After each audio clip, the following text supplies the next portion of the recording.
Peroxissomos ou peroxissomas. Constituição. Gente, essa organela também, para quem tomar ela, ama essa organela, viu? Porque ela ajuda muito. Os peroxissomos, eles têm uma constituição também membranosa. Eu acho que tudo que a gente falou até aqui, a constituição é membranosa. Mas tem outras aí que vocês vão ver que é diferente. A função. A gente encontra peroxissomo tanto em célula animal quanto em vegetal. Só que lá na vegetal não existe peroxissomo.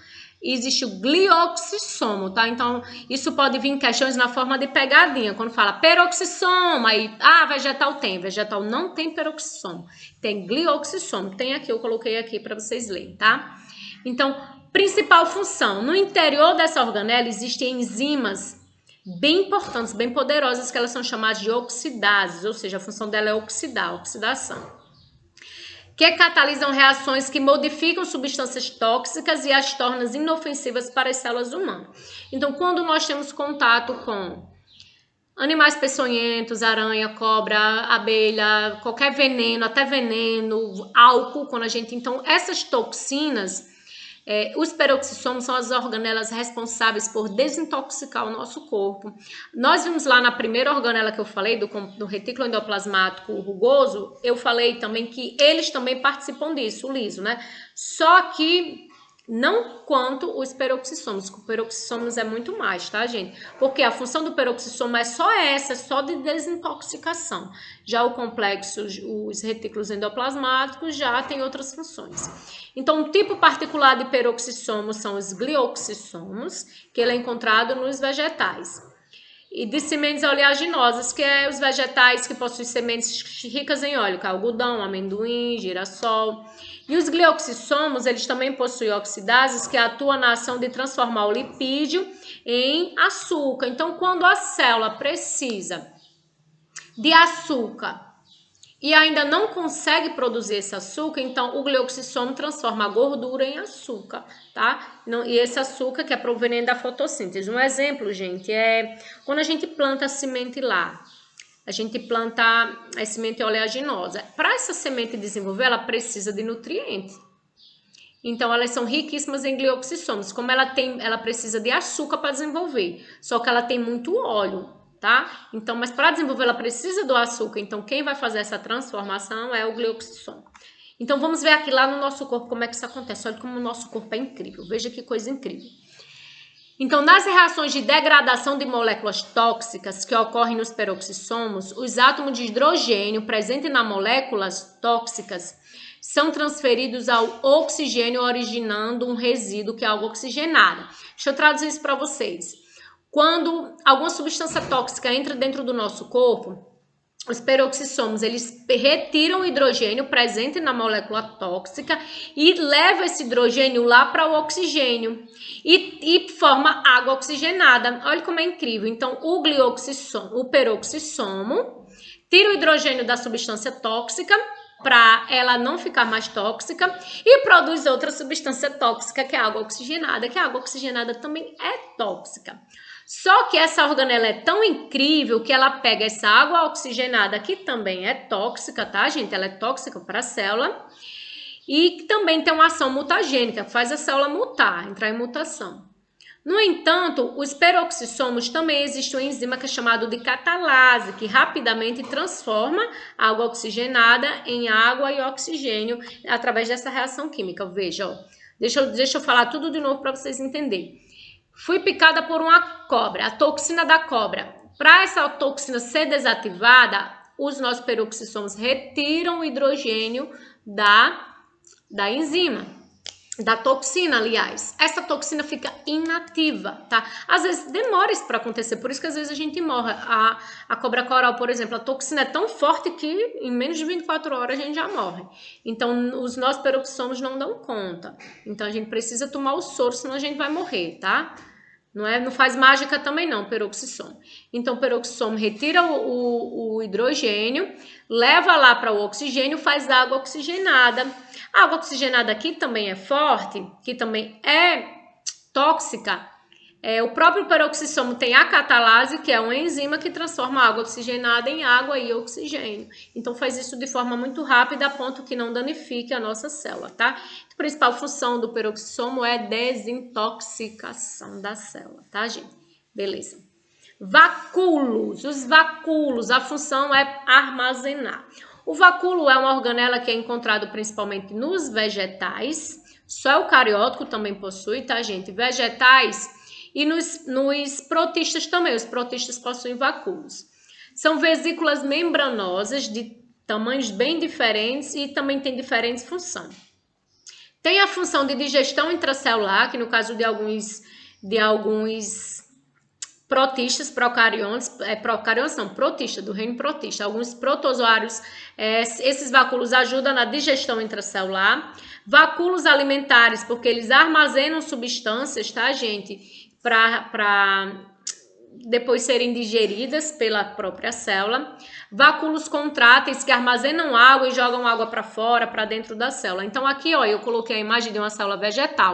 E aí é bem fácil achar o vacúolo, porque quando a gente olha essa célula lá no microscópio, a gente vê um espaço oco enorme dentro da célula. Então aquilo ali é vacúolo, geralmente está cheio de água dentro da célula. A célula vegetal, ela armazena muita água dentro do vacúolo, tá? A principal função é armazenamento, tá? O vacúolo é de sucos celulares ou vacúolos vegetais. São encontrados apenas em células eucarióticas vegetais.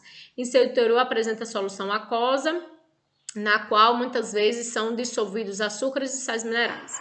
Basicamente é armazenar alguma substância. Ribossomas ou ribossomos, preste atenção nesses bonitinhos, nessas bolinhas. Ribossomos é encontrado em todo tipo de célula, seja ela procariótica ou eucariótica, todas elas possuem, tá? Toda célula tem membrana, citoplasma, material genético e ribossomo. Era para ser assim nos livros, porque ribossomo é extremamente importante. Por quê? A função dele é produzir proteína, e toda célula precisa de proteína. Então, toda célula precisa de ribossomo. A estrutura é não membranosa, ele não é feito de membrana, ele é feito de quê? De ribonucleoproteínas, ou seja, nucleotídeos e proteínas, tá? A gente estudou lá na aula passada, na atrasada a gente estudou lá nas moléculas orgânicas em ácido nucleico, que existem 2 tipos de ácido nucleico, o DNA e o RNA, não foi? E existem 3 tipos de RNA, o ribossômico, o mensageiro e o transportador. Então, esse aqui é o ribossômico que a gente está estudando agora. O ribossômico, a função dele é produzir proteína. E ele é feito aqui, tá aqui, toda célula tem. Então, a função, ó. Função dos ribossomos é a síntese de proteína. Para exercer uma função, precisa estar ligado a um RNA mensageiro. Então, para que ele possa produzir proteína, ele precisa receber a mensagem, que é o RNA mensageiro, que leva a mensagem de qual proteína ele irá produzir. Mas a função dele é produzir, ó. Nas células procarióticas, os ribossomos eles são encontrados no hialoplasma, ou seja, eles estão soltos no citoplasma. Já nas células eucarióticas, além de serem encontrados dispersos no hialoplasma, também estão presentes aderidos à parede do retículo endoplasmático rugoso ou granuloso, na matriz mitocondrial e no estroma dos cloroplastos. Em todo canto tem eles nas células. Já, gente, eles ficam são extremamente úteis e extremamente em grande quantidade a gente encontra os ribossomos. Centríolos, o próximo. Ó, tá aqui, olha aqui a foto aqui, observem essa foto aqui do que vocês têm, meninos, como é o nome? Espermatozoide. Do espermatozoide, menininhos. Lembra que eu falei do acrossoma lá no complexo, no complexo golgiense? O acrossoma é essa região aqui do espermatozoide, ó, que eu tô circulando. O acrossoma é cheio de enzimas, que é produzido pelo complexo de Golgi, tá? O complexo de Golgi não produz espermatozoide, pelo amor de Deus, não vão dizer isso, porque não é isso. Produz o acrossoma, que são enzimas que tem aqui, ó, na cabecinha do espermatozoide, que a função dessa enzima é digerir a parte do óvulo, tá? Que ele vai inserir. Então, a única parte aqui tudo isso aqui é o espermatozoide. A única parte do espermatozoide que vai entrar é só o núcleo, é só isso aqui, o resto fica de fora. Isso aqui é digerido, digere, e o resto tudo isso aqui, ó, é mitocôndria, é cheio de mitocôndria ele aqui, ó, tá? Para produzir energia, mas nenhuma mitocôndria entra. Fica tudo lá de fora. Por isso que todas as mitocôndrias que existem dentro do DNA, dentro lá do novo ser, veio da mãe, está lá no óvulo. O espermatozoide não entra nenhuma. Mas agora vamos falar dessa nova, eu acho que é o último, da última organela que a gente vai falar, que são os centríolos, tá, gente? O citoesqueleto, existem várias funções essas criaturas realizam. Então, o centríolo não possui constituição membranosa, a constituição dele é proteica, estrutura proteica encontrada em células eucarióticas de animais e vegetais, exceto as angiospermas, as células. O grupo dos vegetais, gente, é dividido em 4 grupos. A gente vai estudar isso: briófita, pteridófita, gimnosperma e angiosperma. Angiosperma, que é o mais complexo, não possui centríolo. Eles são chamados de vegetais superiores, porque são os que têm flores, frutos, tá? E esses vegetais superiores são os únicos que não têm centríolo. O resto tem, tá? Das células eucarióticas. Fungos, protistas também possuem. Bactéria não possui porque é célula procariótica, tá, gente? O resto aí possui. Função: suporte mecânico da célula. Ele funciona como citoesqueleto. Na verdade, ele é um citoesqueleto. Ele mantém a estrutura da célula. Dentro da célula inteira é cheio de centríolos, de microfilamentos, microtúbulos, mantendo a estrutura da célula. Então, ele suporta a célula. Ele é manipulação da membrana, como na formação dos vacúolos alimentares. Ele quem está mantendo a estrutura, tá? Mantendo a estrutura de todas as estruturas, até dos vacúolos. Movimento celular, ele que ajuda as células a se movimentarem também. As células se movimentam, existem células, a gente não pensou na célula humana. O próprio espermatozoide se movimenta. Então, isso aqui que é a caudinha aqui do espermatozoide é feito de centríolo. Então, é ele que permite, ó, o bichinho ficar nadando lá bem ligeirinho, é feito de centríolo, proteína pura e ajuda nesse movimento, tá? Formação de cílios e flagelo. O que é o flagelo? O flagelo é isso aqui, ó, a cauda do espermatozoide é um flagelo. As bactérias possuem muitos flagelos. Aquela imagem que eu mostrei da primeira célula eucariótica, tem um rabinho assim, é um tipo de centríolo. Aquilo ali é um flagelo que ajuda a célula a se movimentar. E cílio, várias células nossas possuem cílios. Como a célula do nosso sistema respiratório, elas possuem cílios e ajuda o que? Os cílios? A movimentação. Não da célula, mas do muco. Ajuda o muco a se movimentar. Tá? Formação do fuso mitótico. O que é fuso mitótico? Isso aqui, gente, ó, essa é a imagem dessa célula aqui. Essa célula ela está se dividindo. Isso aqui, ó, quem está fazendo com que a célula se divida, tá? Parece os ganchinhos, as garrinhas, é um tipo de centríolo, é um tipo de citoesqueleto e ajuda a célula a se dividir. Sem centríolo, sem os citoesqueletos, sem os microtúbulos, a célula jamais se dividiria, tá? Então, olha quanta função ele tem. Movimento de organelas e vesículas no interior da célula, para que todas aquelas vesículas se movimentem, sai do retículo endoplasmático, vai para o complexo de Golgi, vai para fora da célula, o centríolo participa dessa função, tá, gente? Então, hoje, eu coloquei essa tabelinha aqui para vocês estudarem, uma tabelinha comparativa, para que vocês possam comparar, tá, ó, aqui as organelas, aqui é o reino Monera, que é os procariontes, protista, protozoários, fungos, vegetais e animais, para que vocês possam estudar quem tem e quem não tem cada organela, tá bom, gente? Isso aqui é extremamente importante. Então, eu deixei isso aqui para vocês darem uma olhadinha. Isso aqui, ó, prestem atenção nessa tabelinha. Essa tabelinha eu coloquei aqui o exemplo. Eu vou enviar para vocês, eu vou pedir a Pedro para enviar no material. Eu acho que já tá aí. Quando vocês forem assistir essa aula, vocês já estão com esse material. É um dever de casa. Então, preste atenção o que é que vocês vão fazer nesse dever de casa. Esse dever de casa eu coloquei aqui a organela, tá, ó. Espero que eu não tenha esquecido nenhuma, acho que eu não esqueci nenhuma, não.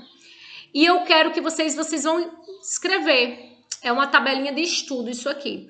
Vocês vão colocar a constituição do retículo endoplasmático. Lembrando que o retículo aqui tem 2, tá? Então, o liso e o rugoso. Se o espaço estiver pequeno, vocês façam ela maior, mas eu fiz ela bem grande. Retículo endoplasmático, vocês vão colocar de que ele é feito, vocês vão colocar a função, encontrado, vocês vão colocar os tipos de células que é encontrado. Para isso, vocês podem olhar nessa tabela, tá? E eu quero que vocês desenhem ele, eu quero que vocês aprendam a desenhar cada organelinha dessa. Extremamente importante, desenhem, pintem, não tenham preguiça, que eu garanto que vocês vão aprender.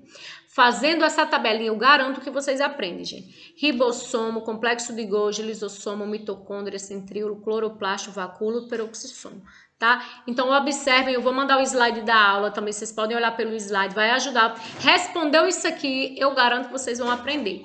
Na segunda-feira, Pedro vai disponibilizar para vocês umas questões, a gente vai responder questões, tá? Uma aula só sobre questões, só para a gente responder questões. Então, o dever de casa de hoje é fazer essa tabelinha. Façam essa tabela e vocês vão ficar preparadíssimos para a gente responder nossas questões, tá? Beijo.